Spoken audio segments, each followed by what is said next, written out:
গৌৰৱ গগৈৰ দাবী পূৰণ মোদী চৰকাৰৰ। সাংসদ গৌৰৱ গগৈৰ প্ৰথমটো ডাঙৰ সফলতা।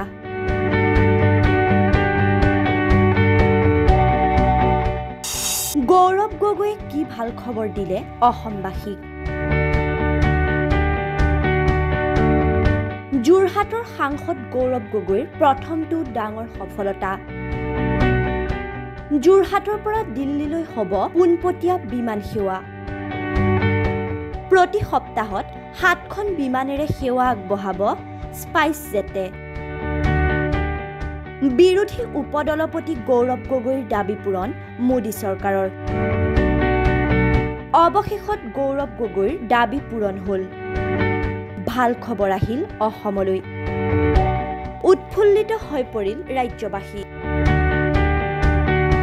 যোৱা 1 জুলাইত নতুন দিল্লীত কেন্দ্ৰীয় অসামৰিক বিমান পৰিবহণ বিভাগৰ মন্ত্ৰী ৰামমোহন নাইডুক সাক্ষাৎ কৰি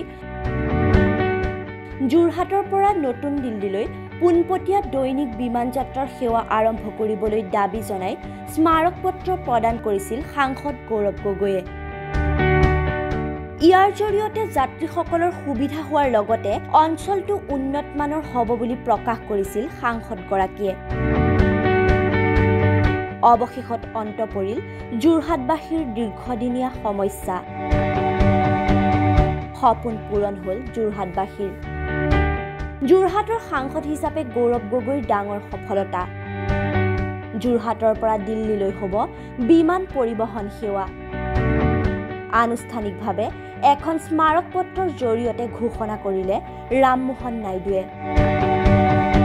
পত্ৰখনত লিখা আছে উড়ান 5.0ৰ অধীনত হ'ব এই সেৱা। 189 জনীয়া যাত্ৰী পৰিবাহী বিমান যোগে অক্টোবৰ মাহৰ পৰা প্ৰতি সপ্তাহত 7খন বিমানেৰে